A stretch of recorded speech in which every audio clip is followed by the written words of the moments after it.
Gilberto, a gente, lógico que vai passear por esses assuntos, obviamente, mas como é que foi sua formação, cara? Você tem um cara de muito conteúdo, muito conhecido por isso. Pergunta que eu ia fazer. Mas qual que é a sua origem, sua formação? Como é que foi a sua história? Cara, minha história é um milagre fenomenológico. Nossa! Palavra social. Nova ou é sua? Não, é uma palavra da psicanálise. Fenomenológico. Cara, minha mãe, ela foi mendiga até os 9 anos.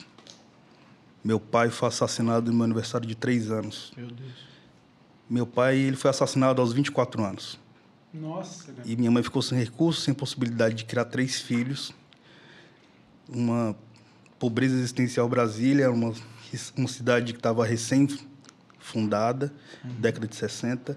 Aquele período da história chamado de êxodo rural, quando os trabalhadores saíram do campo para construir as cidades, etc.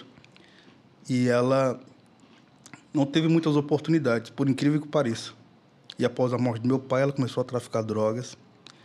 Infelizmente, ela foi presa naquela época por tráfico de drogas, por formação de quadrilhas. Quando você tinha 3 anos? Não, eu tinha 6 anos. 6 anos já. Em 1991, no boom do Pablo Escobar. E ela, enfim. E aí minha mãe teve um contato com Jesus dentro do presídio. Uma senhora faleceu. No dia do velório, essa mulher ressuscitou e pregou para ela dentro do presídio. Meu Deus. É isso aí, cara. Caraca, Foi mano. um mover profético poderoso. E minha mãe teve um contato com Jesus lá dentro. E ela ganhou várias pessoas para Jesus. Eu me lembro que quando eu era criança, eu visitava ela. Então, eu cresci ouvindo mais sobre Jesus no colo da minha mãe presa do que ouvindo os maiores pregadores do Brasil. Nossa. E eu cresci diante de uma atmosfera de muita redenção, porque a igreja foi essa carta de alforria e essa devolução de dignidade e honra, né? Uau. E aí, cara, eu cresci, me converti aos 8 anos de idade. Minha mãe muito intensa na fé, uma mulher de oração, embora estava lá dentro. Mas ela sempre cuidou de nós e, sobretudo, de forma muito espiritual e com amor, cara, que as barreiras da grade eram irrelevantes. E quem cuidou de mim foi a senhora de Coque, da Assembleia de Deus. Então, quando Formação eu tinha 8 anos profética, de idade, né? cara. Quando eu tinha 8 anos de idade, eu usava terno e gravata. Aquela coisa mais horrorosa do mundo naquela época. Minha pergunta é, quando tua mãe foi presa, você com 6 anos, você ficou com quem? Você Cara, não chegou aí para abrigo, conselho? Não. Tinha parentes? Então, nós tínhamos parentes, só que é muito curioso. Uma família que tem muitos irmãos, dificilmente há união. E a Bíblia também fala sobre isso. Sobretudo com os patriarcas, né? Por incrível que pareça, os patriarcas não eram unidos. Você tem Abraão, que foi um péssimo pai, assume um filho, rejeita outro. Você tem Isaac, a mesma coisa, assume um filho, rejeita o outro. Você tem Jacó também com a mesma forma. E os irmãos sempre se rivalizando ali. Por isso que o primeiro fratricídio da história foi um irmão assassinando um irmão por causa de uma oferta, ou depois de uma oferta. Então, os irmãos da minha mãe nunca foram muito unidos. Eu fui expulso da casa de todos os meus tios.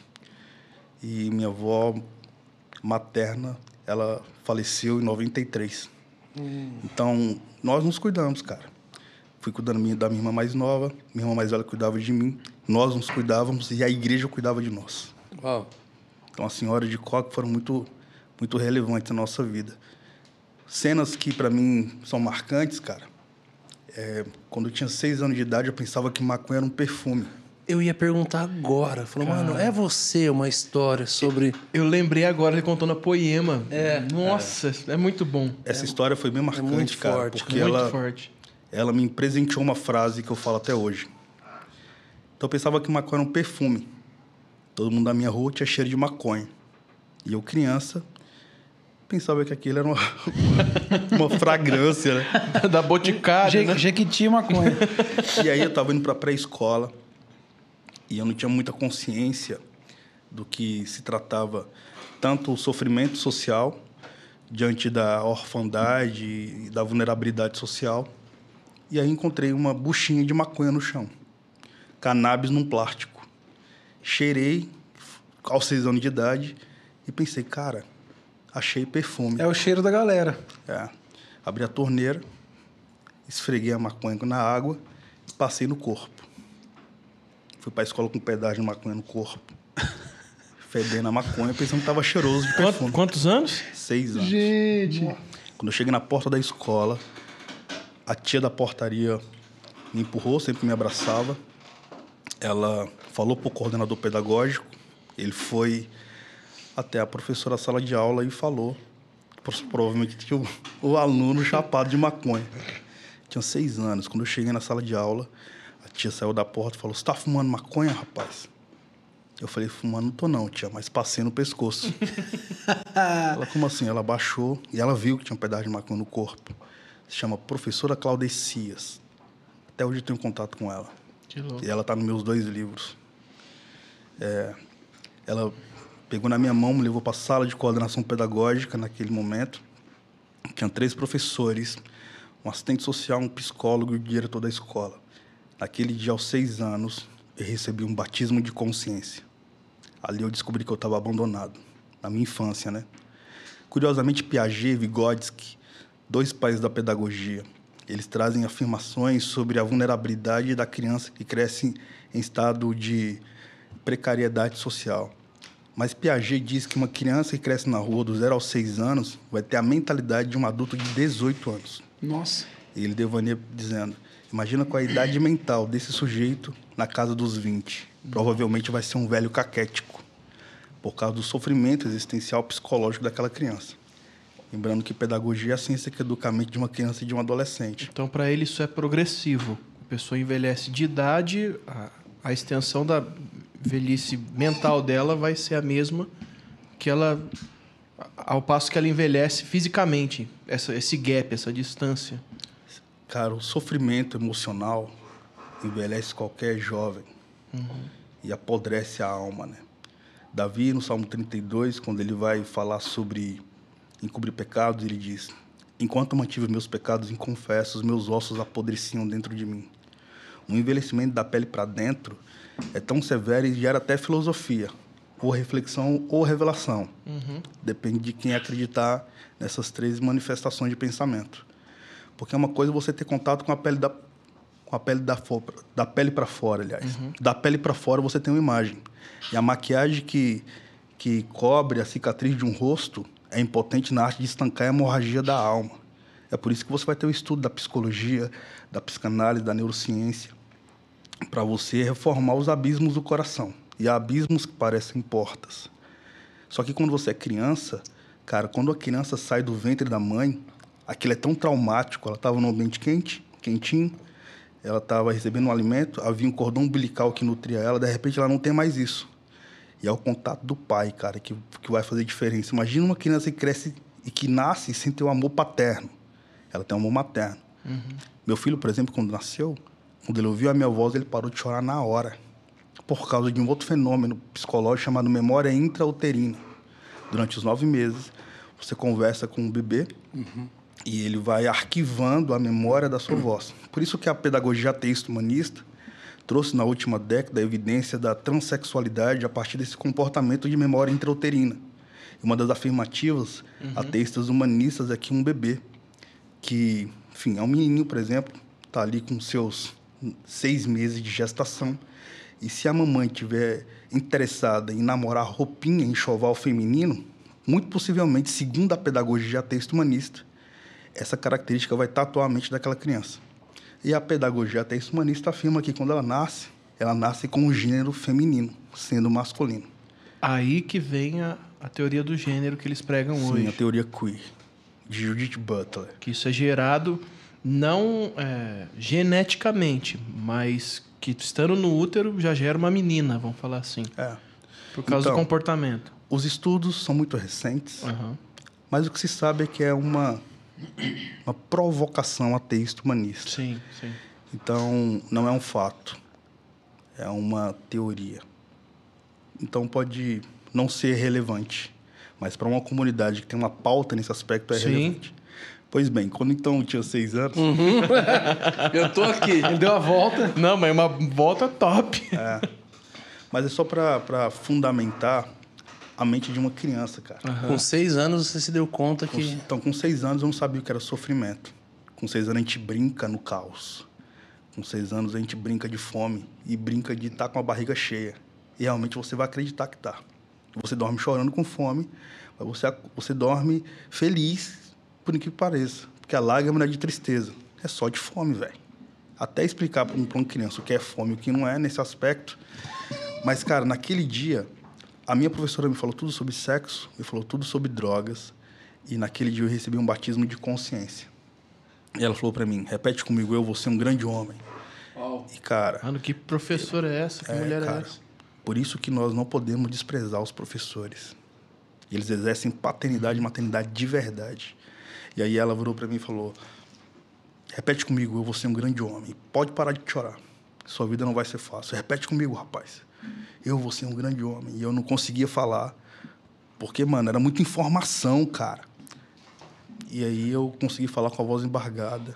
Aí eu caí e ela me abraçou e falou, você vai estudar. Olha para mim, você vai estudar. E quando sua mãe sair da cadeia, você vai devolver a honra para ela.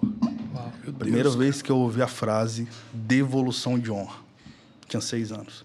Minha mãe sai... Mano, é um ano mais velho que o meu filho, velho. Tipo assim, eu tô... É. O Brunão já tá chorando, mano. Já, mano. Não aguento, não. É, mano.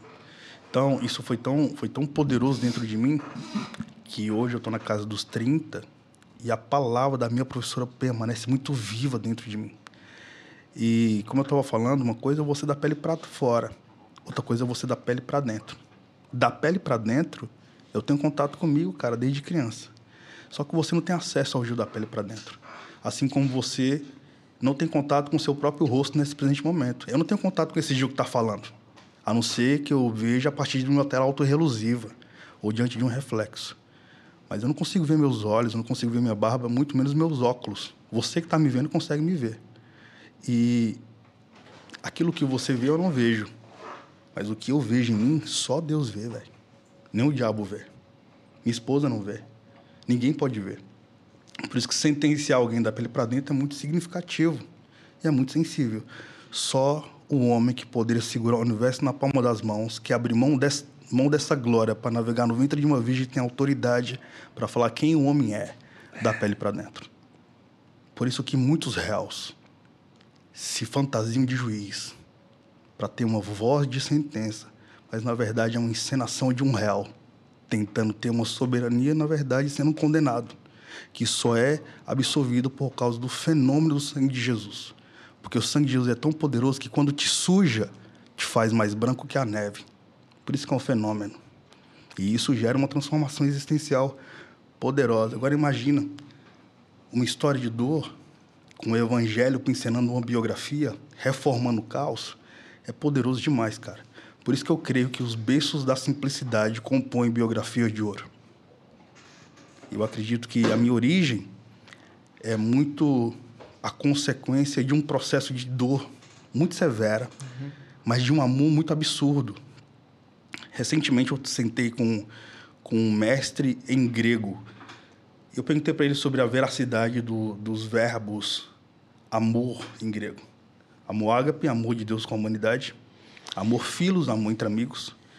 Amor eros, amor entre mulher. E amor estorguê, amor de pai para filho ou de mãe para filho.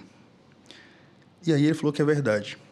E o sensacional, cara, é que eu não tive contato com amor estorguê de um homem, de um pai, da orfandade de paternidade, mas o amor estorguê de mãe. Mano, vou falar de novo, foi fenomenológico. Porque o amor é tão extraordinário que você não consegue prender ele. Por isso que Paulo, preso, escreve 13 cartas no cânon. Por isso que João, aos 83 anos preso, escreve a carta de Apocalipse na ilha do Maregeu, na ilha de Patmos. E uma curiosidade, que quando ele diz, lá não haverá nem noite, lá não haverá mais pranto nem dor. Aí ele diz, e o mar já não existe mais. Sabe por que ele fala isso? Ele fala isso porque o que dividia ele da igreja era o mar Mediterrâneo. Ou seja, aquilo que impede termos uma ponte não vai existir quando tudo se fizer novo. Uau. Então, cara, essa expressão de vida, nesse aspecto de ressignificação para redignificação, é poderoso demais, cara. Por isso que, para quebrar um homem que, a partir da dor, criou uma resistência, né? Porque a dor que machuca, as dores que machuca e as dores que modifica. As dores que gera casca. As dores que te promovem, né, na existência. Para machucar um homem que já foi quebrado, é muito difícil, cara. Por isso que, quando você tem uma cicatriz, é muito difícil você machucar essa cicatriz. Porque a resistência da substância nessa pele é quase que uma armadura, cara. É por isso que Deus... O papo tá indo, eu tô falando aqui. Não é, Vai, que tá indo, a tá. mesa é tua. É por isso que eu creio que existe um processo. Quando Deus encontra homens com processos, esse cara vai compreender que ele bebeu lágrima a vida toda. Ele bebeu lágrima porque não tinha água para matar a sede. E é por isso que ele nunca vai tirar onda com um copo de água. Porque a lágrima que ele teve é tudo que ele precisou a vida toda para ter nutrientes, cara. Quando Deus usa esse cara, ele transforma numa tradução do amor, né? Como se fosse a tradução da sala do trono para um homem contemporâneo, a partir desse fenômeno. Então, a minha infância, ela teve essa realidade. Eu fui muito enraizado em Jesus, a partir de Senhoras de Coque, o que tem um lado muito bom, que me traz sensibilidade, e um lado muito mau. Porque a carência de orfandade também é uma realidade nesse aspecto. Deus exerce paternidade. Mas quando vinha um irmão mais velho, exercer paternidade, você acreditava, eu acreditava. Só que existe a síndrome do irmão mais velho. É. E isso vai gerando uma espécie de monstrificação, como que um Frankenstein, que olha para você e fala o que quer, sem ter o amor do pai. Mas tem a voz masculina, mas não é pai. E no fim, ele briga pela mesma herança. É. E o pai sai para fora e diz, ele voltou e a festa vai continuar. É. Tu entra ou não? O poder de Jesus é muito poderoso. Por isso que eu digo o seguinte, Bruno. A mesa onde Jesus senta é a mesa onde se senta filho de princesas e filho de escravos. Nessa mesa, Jesus chama todos nós de reino e sacerdotes. Ele nunca vai te levantar, vai te convidar para levantar dela. E eu creio que se você levantar, ele vai olhar para aquele lugar e vai falar, não, tem dono. Ele vai voltar. Só que você precisa ter uma continuidade de vida, né? A minha infância, então, ela foi enraizada particularmente nisso. E um amor de uma mãe, cara, que me gerou profunda admiração. Quando tua mãe... Ah, acho que você ia falar isso. Quando ela saiu da cadeia, quantos anos você tinha? Cara, eu já era professor. Nossa! Eu já tinha... Você cresceu sem ela, então? Não, minha mãe, ela ia e vinha. Ela tinha os períodos que ficava fora e voltava. Mas minha mãe sai definitivamente no dia 12 de dezembro de 2014. Nossa, FAI, recente. muito recente. O FAI universitário já era uma realidade. Eu fiz 5 mochilões na América do Sul. Fui a Córdoba, na Argentina, Paissandu, no Uruguai, Santa Cruz de la Serra, na Bolívia, Potosí, Juni, Cochabamba, Sucre, rodei o Brasil todo. Cara, eu preguei em todas as universidades de Brasília. Eu subi em cima da mesa e pregava para todo mundo. Daí veio os fenômenos dos núcleos. E, cara, uma galera, muitos estudantes participavam dos núcleos. E eu decidi fazer isso nas universidades da América do Sul. E aí, cara, eu me lembro que eu fui a Cusco, no Peru, e fui num sítio arqueológico de Machu Picchu para um professor de história. Ali é um jardim do Éden, quase, a nível de história. Espero que não seja uma profanação. Mas você entendeu, aquele é um jardim, né, cara? Atrai os olhos. E eu desci já chapado, cara, de Cusco. Eu tenho muita vontade de ir, Machu.